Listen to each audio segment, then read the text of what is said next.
નમસ્કાર મિત્રો, જિલ્લા ચૂંટણી અધિકારી અને કલેક્ટર શ્રી રાજકોટ વતી હું ચિંતન રાવળ, સિસ્ટમ સુપરવાઇઝર, કલેક્ટર કચેરી રાજકોટ, આજે મતદાર યાદીમાં ઓનલાઈન નામ નોંધણીની પ્રક્રિયા સમજૂત કરવા જઈ રહેલ છું.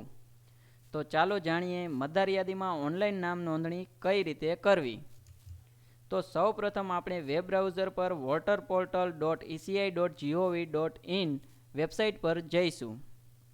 ત્યારબાદ સ્ક્રીનમાં બતાવ્યા મુજબ ઓપ્શન ક્રિએટ એન એકાઉન્ટ પર ક્લિક કરી આપે આપનું એકાઉન્ટ ઈમેલ આઈડી દ્વારા રજીસ્ટર કરવાનું રહેશે. ત્યારબાદ ક્રિએટ કરેલ આપના આઈડી પાસવર્ડ વડે લોગિન કરવાનું રહેશે. લોગિન થઈ ગયા બાદ સ્ક્રીનમાં બતાવ્યા મુજબનું હોમ પેજ દેખાશે, જેમાં ડાબી બાજુમાં બતાવેલ ઓપ્શન ન્યૂ વોટર રજિસ્ટ્રેશન પર જવાનું રહેશે.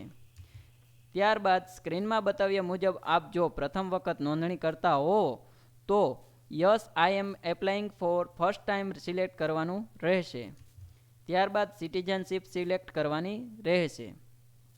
ત્યારબાદ આપની જન્મ તારીખ દાખલ કરી જન્મ તારીખનો દસ્તાવેજી પુરાવો સિલેક્ટ કરી તેનો રજિસ્ટ્રેશન નંબર દાખલ કરવાનો રહેશે. ત્યારબાદ જન્મ તારીખનો દસ્તાવેજી પુરાવો તથા એજ ડિક્લેરેશન ફોર્મ જેપીજી ફોર્મેટમાં અપલોડ કરવાનું રહેશે. ત્યારબાદ આપે આપનું નામ અને અટક દાખલ કરી તેનું ગુજરાતી ટ્રાન્સલેશન ચેક કરવાનું રહેશે તથા તેમાં સુધારો હોય તો તે સુધારી પણ શકશો. ત્યારબાદ આપનો તાજેતરનો પાસપોર્ટ સાઇઝનો ફોટોગ્રાફ અપલોડ કરવાનો રહેશે. તેમજ જો કોઈ શારીરિક અક્ષમતા હોય તો નીચે પૈકીના ઓપ્શન સિલેક્ટ કરવાના રહેશે અથવા તો નો ડિઝેબિલિટી પર ક્લિક કરવાનું રહેશે.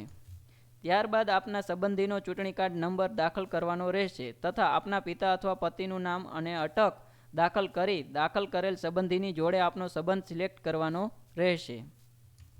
ત્યારબાદ આપે આપના રહેણાંકનો ઘર નંબર, સોસાયટી અથવા સ્થળ, પોસ્ટ ઓફિસ, પિનકોડ અને સિટી દાખલ કરવાની રહેશે. ત્યારબાદ આપે આપની વિધાનસભા મતદાર વિભાગ સિલેક્ટ કરવાની રહેશે, જે આપ મેપ દ્વારા અથવા જો આપ જાણતા હોય તો મેન્યુઅલી પણ સિલેક્ટ કરી શકશો. ત્યારબાદ આપે દાખલ કરેલ રહેણાંક પર કેટલા સમયથી રહો છો તે દાખલ કરી નીચે બતાવ્યા મુજબ સ્થળ અને આપનું નામ દાખલ કરવાનું રહેશે.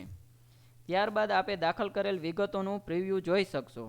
જો કોઈ સુધારો જણાય તો બેક ઓપ્શન પર ક્લિક કરી સુધારો કરી શકો છો અથવા જો કોઈ ફેરફાર ન હોય તો સબમિટ બટન પર ક્લિક કરવાનું રહેશે. સ્ક્રીનમાં બતાવ્યા મુજબ એક રેફરન્સ નંબર જનરેટ થશે, જે નંબર દ્વારા આપ આપના ફોર્મનું સ્ટેટસ જાણી શકશો. હોમ સ્ક્રીન પર આપવામાં આવેલ ઓપ્શન પરથી આપણે આપણું તથા આપણા પરિવારના સભ્યોના નામ મતદાર યાદીમાં શોધી શકીએ છીએ તેમજ આપણા બૂથની વિગત મેળવી શકીએ છીએ. તેમજ આપણું તથા આપણા પરિવારના સભ્યોના નામ, અટક, સંબંધીનું નામ, ઘરનો નંબર, સંબંધનો પ્રકાર, જેન્ડર વગેરે વિગતોમાં જરૂરિયાત મુજબનો સુધારો કરવા માટે કરેક્શન ઇન વોટર આઈડી પર ક્લિક કરી ફોર્મ નંબર 8 ઓનલાઈન જ ભરી શકીએ છીએ.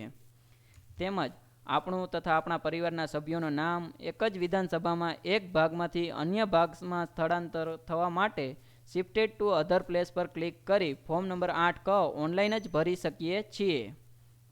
તેમજ સ્થળાંતર, મરણ તથા લગ્નથી થયેલ સ્થળાંતરના કિસ્સામાં તે વ્યક્તિનું નામ કમી કરવા માટે ડિલીશન ઓફ વોટર આઈડી પર ક્લિક કરી ફોર્મ નંબર 7 ઓનલાઈન જ ભરી શકીએ છીએ.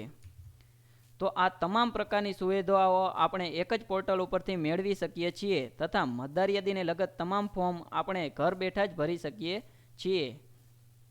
આપ સર્વે વિદ્યાર્થી મિત્રોને વિનંતી છે કે ડિજિટલ પ્લેટફોર્મનો ઉપયોગ કરી આપનું નામ તથા આપના નજીકના કોઈ વ્યક્તિઓનું નામ મતદાર યાદીમાં નોંધાવવાનું બાકી ન રહી જાય તે જવાબદારી આપણે લઈ લાયકાત ધરાવતા સર્વેના નામ મતદાર યાદીમાં અવશ્ય નોંધણી કરાવીએ અને આપણી મતદાર યાદી ક્ષતિરહિત બનાવવામાં ભાગીદાર બનીએ.